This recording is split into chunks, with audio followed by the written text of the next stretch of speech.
Hello everyone, welcome back to my channel. Friends, आज के इस वीडियो में हम लोग कक्षा 10 गणित के सभी महत्वपूर्ण प्रश्नों को डिस्कस करने वाले हैं। अगर आप मैथ का एग्ज़ाम 12 अप्रैल को देने वाले हैं तो ये वीडियो आपके लिए बहुत ही ज़्यादा इम्पोर्टेंट है, तो ये वीडियो को लास्ट तक ज़रूर देखिएगा। इस वीडियो में हम लोग गणित के जितने भी चैप्टर हैं सभी चैप्टर से रिलेटेड मोस्ट इम्पॉर्टेंट क्वेश्चन को डिस्कस करेंगे, जो बहुत ही ज़्यादा इम्पोर्टेंट है और आपके एग्ज़ाम में आने की संभावना है। तो वीडियो को लास्ट तक ज़रूर देखिएगा। वीडियो को लाइक कर दीजिएगा, चैनल को सब्सक्राइब जरूर कर दीजिएगा। तो चलिए वीडियो को स्टार्ट करते हैं। समय आपको 3 घंटे 15 मिनट का मिलेगा। पूर्णांक 70 नंबर का होगा। ठीक है, समय आपको 3 घंटे 15 मिनट का मिलेगा। 15 मिनट में आपको पूरा क्वेश्चन पेपर में जितने क्वेश्चन दिए गए हैं सबको पढ़ना है, समझना है। ठीक है, और उसके बाद 3 घंटे में आपको पूरा क्वेश्चन का सॉल्यूशन करना है। ठीक है, उसके बाद से पूरा क्वेश्चन जितना होगा वो पूरा मिला के 70 नंबर का होगा। अगर पूरे पेपर को आप अच्छे से सॉल्व कर देते हैं तो आपको 70 में से 70 मिलेगा। तो उसी की यहाँ पे हम लोग तैयारी करने वाले हैं ताकि हम पूरा 70 मार्क्स गेन कर सके। ठीक है, तो चलिए स्टार्ट करते हैं। गणित का जो पेपर होगा वो 7 खंडों में विभाजित होगा। पहले खंड से स्टार्ट करते हैं। सभी खंड कीजिए। ठीक है, पहले खंड में लिखा है सभी खंड कीजिए। प्रत्येक खंड में प्रश्न के उत्तर के लिए 4 विकल्प दिए गए हैं, जिनमें केवल एक ही सही है। सही विकल्प छांटकर अपनी उत्तर पुस्तिका में लिखिए। यानी कि पहले खंड में पूरा बहुविकल्पी दिया गया है। ठीक है, 4 विकल्प दिए जाएंगे, जिनमें से केवल एक ही विकल्प सही रहेगा। सही विकल्प छांटकर अपनी उत्तर पुस्तिका में लिखना रहेगा। ठीक है, यहाँ पे सिर्फ आपको जो सही विकल्प है उसको छांटकर अपनी उत्तर पुस्तिका में लिख देना है। पूरे विकल्प को छापने की ज़रूरत नहीं है। यानी कि यहाँ पे कहने का मतलब ये है कि सिर्फ आपको आंसर अपने कॉपी में लिखना है, क्वेश्चन नहीं छापना है। इससे आपका टाइम बर्बाद होगा अगर आप क्वेश्चन पेपर छापेंगे तो। ठीक है, तो यहाँ पे सिर्फ सही विकल्प छांटकर अपनी उत्तर पुस्तिका में लिखना है। चलिए क्वेश्चन को देख लेते हैं। पहला प्रश्न है, के किस मान के लिए समीकरण 3x - y + 8 = 0 और 6x - ky = -16 समपाती रेखाएं निरूपित करते हैं। 1 नंबर का क्वेश्चन है। जितना भी आपका बहुविकल्पी रहेगा वो सारा 1 नंबर का रहेगा। यहाँ पे 4 विकल्प दिए गए, इन चारों में से कोई भी एक विकल्प सही है, उसको छांट कर आपको अपनी उत्तर पुस्तिका में लिखना है। ठीक है, यहाँ पे के का मान, ये जो के आप देख रहे हैं इसका मान ज्ञात करना है। उसके बाद मान ज्ञात, जब के का मान निकल जाएगा उसके बाद से आपको एक फार्मूला होता है A1/A2 = B1/B2 = C1/C2। इस वाले फार्मूले पे इन सभी को, जब के का मान निकल जाएगा तो इसी वाले फार्मूले पे सभी मान को रखना है। और उसके बाद से जब आपस में सारी A1/A2 बराबर रहेगा, B1/B2 बराबर रहेगा, C1/C2 सभी आपस में बराबर रहेंगे तो वही यहाँ पे जो आंसर निकलेगा, जो सही रहेगा ऑप्शन में से, उसको आप लोग सही लिख दीजिएगा। ठीक है, आगे देखते हैं। दूसरा है, चित्र में ABCD एक आयत है। AB की लंबाई होगी। ये भी 1 नंबर का क्वेश्चन है। चित्र में ये जो चित्र ABCD आयत है और AB की आपको लंबाई ज्ञात करनी है। जो ये AB है इसकी लंबाई आपको ज्ञात करनी है। 4 विकल्प हैं, चारों में से कोई भी एक विकल्प सही है। 18 सेमी, 9 सेमी, 6 सेमी, 6√2 सेमी, कोई भी एक विकल्प सही है। जो सही रहेगा आप टिक लगा लीजिएगा। अगला क्वेश्चन है, यदि बिंदुओं Q जो है वो -6 और 5 और R जो है वो -2 और 3 को मिलाने वाले रेखाखंड का मध्य बिंदु P है, जो है A/3 और 4, तो A का मान ज्ञात कीजिए। 1 नंबर का क्वेश्चन है। A का मान आपको ज्ञात करना है। ये जो बिंदु P है इसमें A/3 और 4 है, तो ये जो A लिखा है इसके जगह पे कौन सा अंक रहना चाहिए ये आपको ज्ञात करना है। ठीक है, ऑप्शन दिए गए हैं। ऑप्शन ए है -4, ऑप्शन बी है -12, ऑप्शन सी है 12 और ऑप्शन डी है -6। जो करेक्ट आंसर है आप सही लगा लीजिए। अगला है, यदि sin A = 1/2 है तो cot A कितना होगा। ठीक है, sin A यहाँ पे दे दिया गया है 1/2, cot A आपको ज्ञात करना है। ऑप्शन है आपके पास 1/√3, B है √3, C है √3/2 और D है 1। इसका सही आंसर क्या होगा, cot A का मान आपको ज्ञात करना है। ठीक है, आगे देखते हैं। अगला है समीकरण 2x² minus x minus 1 equal to 0 के मूल होंगे। ठीक है, 2x² minus x minus 1 equal to 0 के मूल आपको ज्ञात करने हैं। ऑप्शन ए है 1 और 1/2, ऑप्शन बी है -1 और -1/2, सी है 1 और -1/2 और डी ऑप्शन है -1 और 1/2। इसका मूल आपको याद करना है। इसको सॉल्व कीजिएगा। द्विघात समीकरण का ये क्वेश्चन है 2x² minus x minus 1 equal to 0। इसको सॉल्व कीजिएगा, जो आंसर आएगा उस पर टिक लगा दीजिएगा। ठीक है, आगे देखते हैं। अगला क्वेश्चन है भुजा 6 सेमी वाले एक वर्ग के अंतर्गत खींचे जा सकने वाले वृत्त का क्षेत्रफल है। 6 सेंटीमीटर भुजा वाला सबसे पहले एक वर्ग खींचिएगा। ठीक है, वर्ग की चारों भुजाएं बराबर होती हैं, तो चारों भुजा 6 सेंटीमीटर का होना चाहिए। ठीक है, 6 सेंटीमीटर का एक वृत्त खींच लीजिएगा। उसके बाद उसके अंदर जितना बड़ा हो सके उतना बड़ा वृत्त कंपास के सहायता से खींचिएगा। उसके बाद जब वृत्त खींचा जाएगा तो वृत्त का क्षेत्रफल हमें ज्ञात करना है। तो इस वृत्त का क्षेत्रफल हमें ज्ञात करना है। ठीक है, तो वृत्त का क्षेत्रफल का फार्मूला होता है 2πr²। ठीक है, तो यहाँ से यहाँ तक की दूरी हमें चाहिए 2πr। ठीक है, इतना चीज़ें हमें चाहिए। तो यहाँ पे पाई का मान होता है 22/7 या 3.14। उसके बाद से आर हमें चाहिए, तो आर स्केल से नाप लीजिएगा कि कितना बड़ा कितना सेंटीमीटर का आर है। उसके बाद से इसी फॉर्मूले पर जितना रहेगा इस पर रख करके और सॉल्व कर लीजिएगा। ठीक है, नेक्स्ट देखते हैं। इसके बाद आ जाता है खंड 2। इसमें भी आपको सारे प्रश्न करने हैं। यहाँ पे लिखा है सभी खंड कीजिए, मतलब सारे प्रश्न आपको करने हैं जिस हिसाब से बोला जाए। ठीक है, देखते हैं। चित्र में D parallel BC, AD equal to 4.0 सेमी, DB इक्वल टू 3.0 सेमी तथा BC इक्वल टू 10.5 सेमी हो तो D की माप ज्ञात करें। ठीक है, यहाँ पे आप चित्र में देख सकते हैं, चित्र बनाया गया है D पैरेलल BC। ठीक है, ये जो D है वो पैरेलल है BC के, दोनों समांतर हैं। उसके बाद AD दिया है 4.0 सेमी, उसके बाद से DB दिया है 3.0 सेमी तथा BC दिया है 10.5 सेमी। तो आपको ये जो D है इसका माप ज्ञात करना है। 1 नंबर का क्वेश्चन है, ज्ञात करिएगा। सारे प्रश्न बहुत ही ज़्यादा इंपॉर्टेंट है, तो जितने भी प्रश्न यहाँ पे बताए जा रहे हैं सबको सॉल्व करने की प्रैक्टिस आप लोग ज़रूर कर लीजिएगा।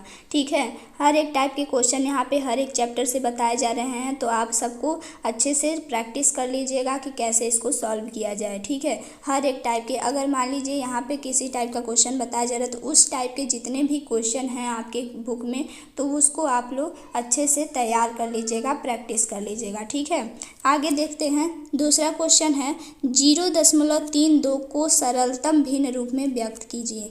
0.32 पे बार लगा है, इसको सरलतम भिन्न रूप में व्यक्त करना है। 1 नंबर का क्वेश्चन है, तो इसको अच्छे से तैयार कर लीजिएगा और प्रैक्टिस कर लीजिएगा कि कैसे इसको सॉल्व किया जाए। ठीक है, दूसरा क्वेश्चन है दिखाइए कि 4n belongs to natural number के रूप की कोई संख्या कभी भी अंक 0 पर समाप्त नहीं होती है। इसको आपको सिद्ध करना है। ठीक है, सिद्ध करना है आपको कि 4n जो है वो n बिलोंग्स टू, ये जो 4 पे पावर n लिखा है ये n प्राकृत संख्या में बिलोंग करता है।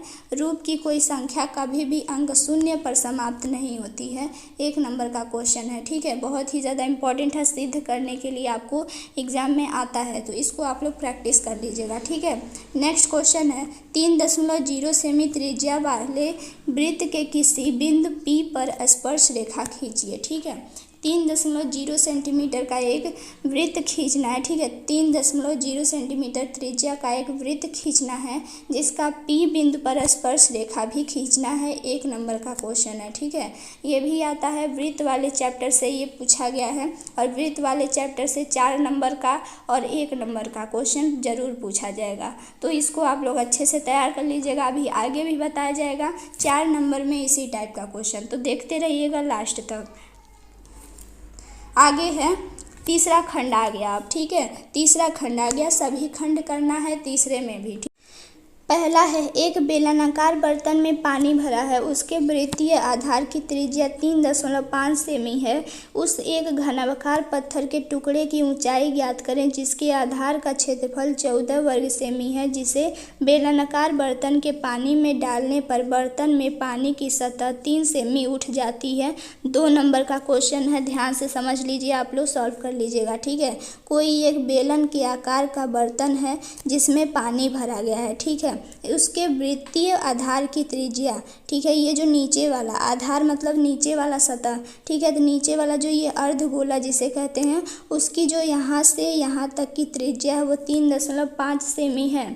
उस एक घनाकार पत्थर के टुकड़े की ऊंचाई ज्ञात करें जिसके आधार का क्षेत्रफल 14 वर्ग सेमी है। कोई एक घनाकार पत्थर है जिसके आधार का क्षेत्रफल 14 वर्ग सेमी है, उस पत्थर को इस पानी में डाला जाता है। तो पानी में जब डाला जाता है तो बर्तन में पानी की सतह 3 सेंटीमीटर ऊपर उठ जाती है। ठीक है, ऊपर उठ, जैसे कि किसी बर्तन में पानी भरा है, उस पानी में हम किसी पत्थर को डालते हैं तो पानी थोड़ा ऊपर उठ जाता है, तो वही बात किया गया यहाँ पर 3 सेंटीमीटर ऊपर उठ जाएगी, तो वो घनाकार पत्थर के टुकड़े की ऊंचाई आपको ज्ञात करना है। ठीक है, समझ में आ गया? आई थिंक आप सॉल्व कर लेंगे। नेक्स्ट क्वेश्चन देखते हैं।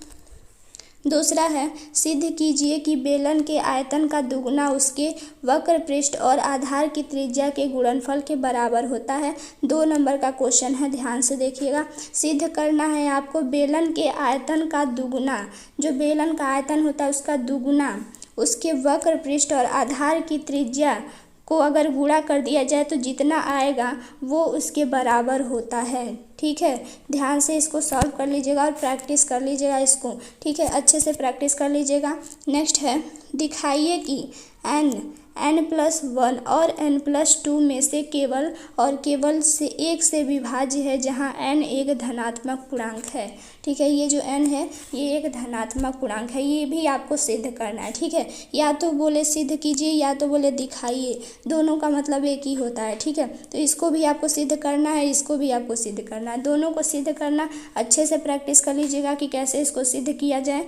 आ सकता है आपके एग्जाम में 2 नंबर का क्वेश्चन है। ठीक है, आगे बढ़ते हैं।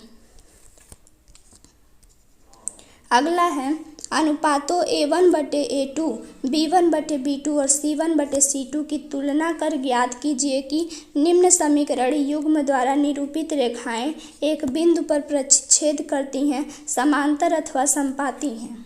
आपको ये जो समीकरण दिया हुआ है दोनों, 6x - 3y + 10 = 0 और 2x - y + 9 = 0, इन दोनों को आपको इस वाले अनुपात A1/A2, B1/B2 और C1/C2 की तुलना करके ज्ञात करना है कि जो समीकरण होगा वो बिंदु पर प्रतिच्छेद करेगा और उसके बाद समांतर होगा और संपाती होगा।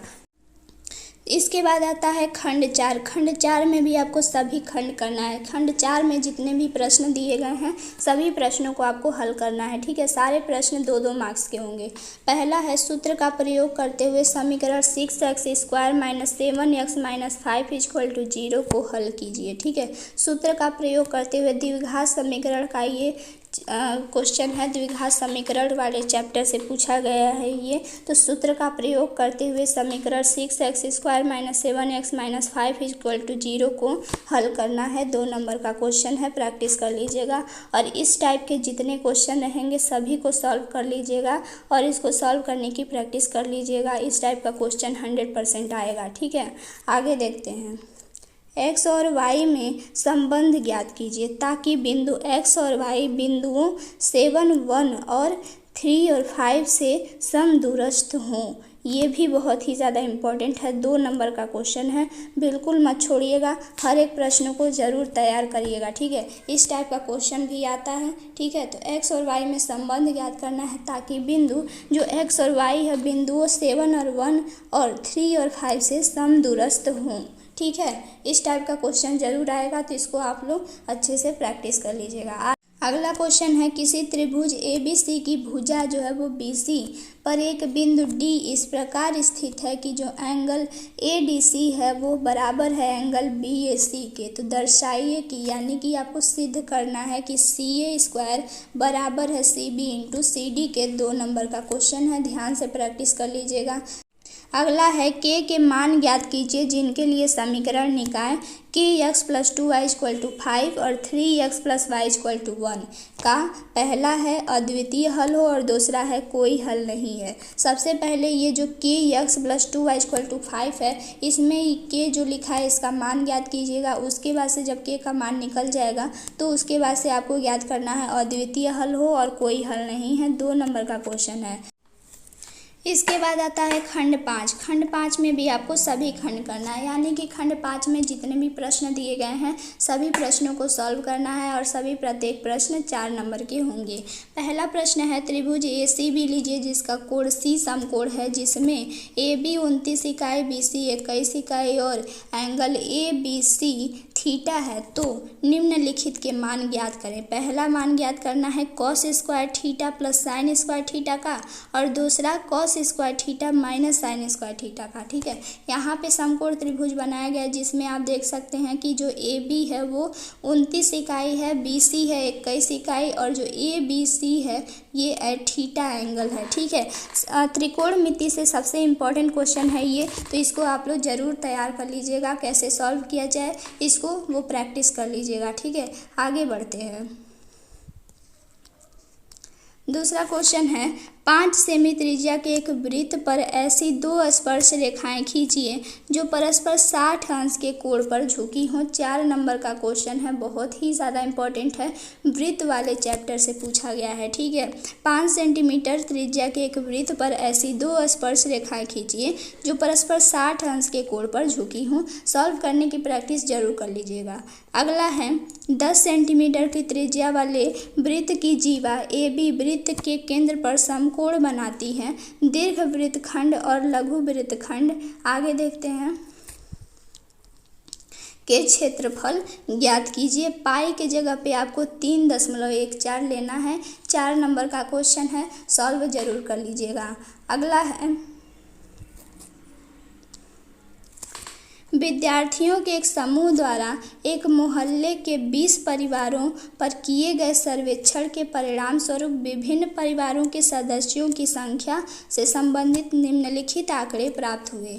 ये जो बारंबारता बंटन सारणी दिया गया है इसको आप लोग को पढ़ना है, देखना है। ठीक है, परिवार ये दिया है पूरा परिवार माप और परिवारों की संख्या 1 से 3 जो है वो उसमें 7 परिवार है, 3 से 5 वाले में 8 परिवार हैं, 8 लोग हैं। ठीक है, उसके बाद से 5 से 7 वाले में 2, 7 से 9 वाले में 2 और 9 से 11 वाले में 1। इन आंकड़ों का बहुलक आपको ज्ञात करना है। 4 नंबर का क्वेश्चन है। बहुलक से रिलेटेड एक क्वेश्चन जरूर आएगा, तो आप लोग अच्छे से जितने भी बहुलक वाले प्रश्न हैं उन सभी को आपके किताब में बहुलक से रिलेटेड क्वेश्चन दिए गए होंगे, तो उसको आप लोग सॉल्व कर लीजिएगा। ठीक है, चलिए आगे देखते हैं। इसके बाद आता है खंड 6। खंड 6 में सभी खंड कीजिए। ये भी 4 नंबर का क्वेश्चन रहेगा। ठीक है, ध्यान से देखिएगा। पहला है एक ठोस लकड़ी का खिलौना एक अर्धगोलीय आधार पर समान आधार त्रिज्या के शंकु को रखकर बनाया गया है। अर्धगोले की त्रिज्या 3.5 सेमी है तथा खिलौने को बनाने में लगी लकड़ी का कुल आयतन, ठीक है, लकड़ी का कुल आयतन भी दिया गया है 166 होल 5/6 सेंटीमीटर क्यूब है। खिलौने की ऊंचाई ज्ञात कीजिए। जो खिलौना बनाया गया है उसकी ऊंचाई ज्ञात करनी है आपको। ठीक है, 4 नंबर का क्वेश्चन है, प्रैक्टिस कर लीजिएगा जरूर। आगे देखते हैं।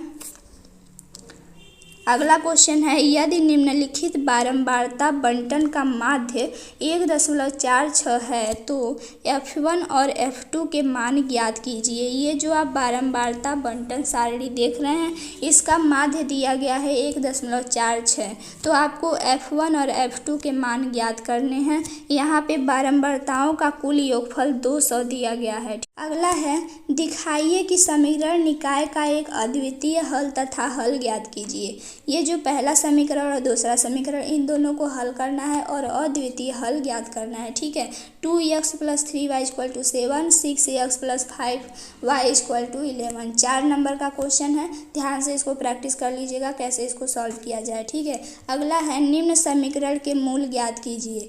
1/x + 4 - 1/x - 7 = 11/13 और x बराबर नहीं है -4 और 7 के। 4 नंबर का क्वेश्चन है, प्रैक्टिस कर लीजिएगा। इसके बाद आता है खंड 7। खंड 7 में जितने भी प्रश्न पूछे जाएंगे प्रत्येक प्रश्न 6 नंबर के होंगे। ठीक है, तो ध्यान से देखिएगा सभी प्रश्नों को। पहला है, एक वायुयान 2 मकानों के ऊपर से उड़ रहा है जिनके बीच की न्यूनतम दूरी 300 मीटर है। यदि किसी समय वायुयान से एक ही दिशा में दोनों मकानों के अवनमन कोण 45 डिग्री और 60 डिग्री हैं तो ज्ञात कीजिए कि वायुयान कितनी ऊंचाई पर उड़ रहा है। 6 नंबर का क्वेश्चन है, बहुत ही ज़्यादा इंपॉर्टेंट है, तो इसको प्रैक्टिस कर लीजिएगा। अथवा में करके दिया गया है बिंदुओं 6 और -6, 3 और -7 और 3 और 3 से होकर जाने वाले वृत्त का केंद्र ज्ञात करें। ये भी 6 नंबर का है। अगर आपको ये क्वेश्चन नहीं आता है तो ये कर सकते हैं, अगर ये नहीं आता है तो ये कर सकते हैं। दोनों में से कोई एक जो आपको ईजी लगे वो कर लीजिएगा। ठीक है, दोनों 6 नंबर के क्वेश्चन हैं। आगे देखते हैं। अगला है, सिद्ध कीजिए कि यदि किसी त्रिभुज की एक भुजा के समांतर अन्य 2 भुजाओं को भिन्न भिन्न बिंदुओं पर प्रतिच्छेद करने के लिए एक रेखा खींची जाए तो ये अन्य 2 भुजाएं एक ही अनुपात में विभाजित हो जाती हैं। 6 नंबर का ये भी क्वेश्चन है। ठीक है, ये क्वेश्चन भी 6 नंबर का है, इसको आपको सिद्ध करना है। अथवा में करके दिया है, देख लेते हैं इसको भी। एक ठोस बेलन के आकार का है तथा इसके दोनों सिरे अर्धगोलीय हैं। ठीक है, एक ठोस है वो बेलन के आकार का है और इसके दोनों सिरे अर्धगोलीय हैं। इस ठोस की कुल ऊंचाई 19 सेमी है तथा बेलन का व्यास 7 सेमी है। ठोस का आयतन तथा संपूर्ण पृष्ठ ज्ञात कीजिए। इस ठोस का भार ज्ञात कीजिए। यदि 1 सेंटीमीटर क्यूब धातु का भार 4.5 ग्राम है और पाई के जगह पे आपको 22/7 दिया गया है। जब आप क्वेश्चन सॉल्व कीजिएगा तो पाई के जगह पे 22/7 रखिएगा। ठीक है, 6 नंबर का क्वेश्चन है। दोस्तों, आशा करती हूँ आपको वीडियो अच्छा लगा होगा। अगर वीडियो पसंद आया होगा तो प्लीज़ वीडियो को लाइक कर दीजिएगा और चैनल को सब्सक्राइब जरूर कर दीजिएगा। फिर मिलेंगे नेक्स्ट वीडियो में। Thanks for watching.